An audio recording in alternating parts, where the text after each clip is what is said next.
My dear students, good evening and all present here. This is the final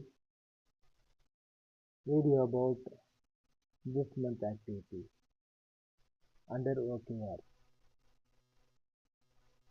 The tense I am going to teach with you is future perfect tense. You may think that it is future. How can we say it is perfect one? You can simply say that perfect will not match with the future. Future is indefinite. How can we make it perfect? You may ask this one. Anyhow, let us learn more about that. I can say that if anything strongly confirmed by present with some assurance will be the perfect. For example, I can say that appointment order is given to you to join in next year in the same month.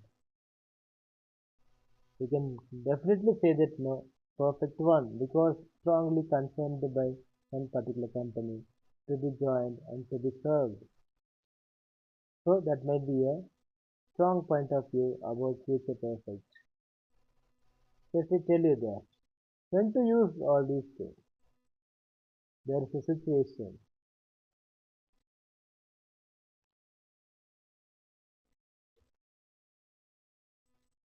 indicating the action that will be completed before a specific time. Completed before a specific time. So that something will have been finished or achieved by a certain deadline.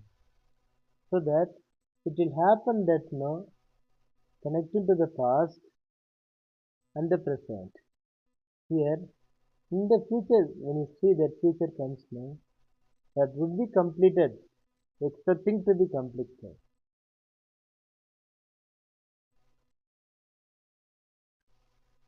Simply we can understand by that word. You see that. I can tell you some examples related to that. One is by next year I will have graduated from university. Presently you are studying in one university as a graduate.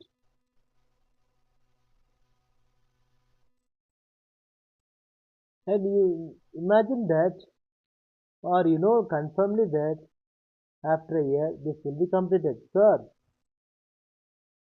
surely you can complete by next year because only 3 years course is that or 2 years course of PG is that. By next year I will have graduated from the university.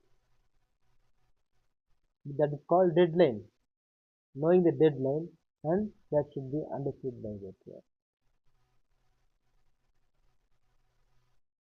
Here I can tell you another example. All subjects take the past participle form of the verb.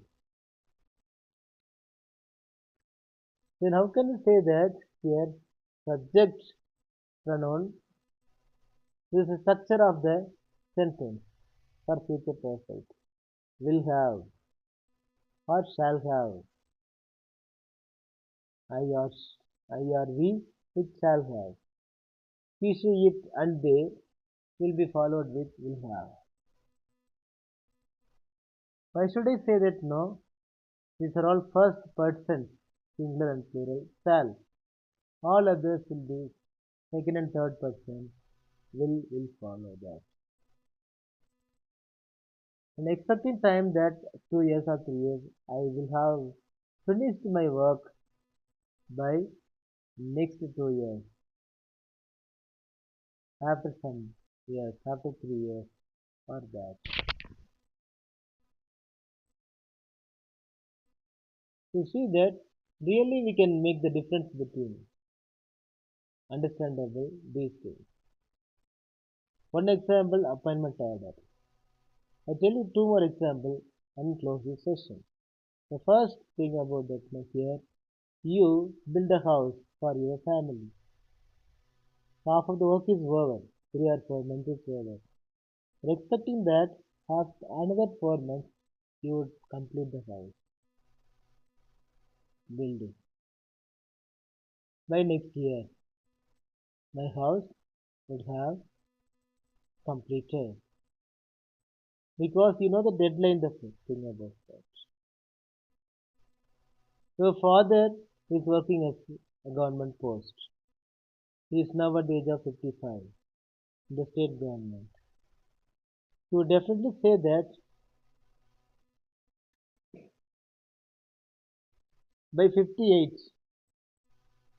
he would have gotten in retirement. So that no, knowing the deadline, that should be a perfect form. Perfectly, that will be completed in the deadline form. So that let us completely understand by that now. Here, future confirmation with the deadline is called future perfect tense. Thank you for listening.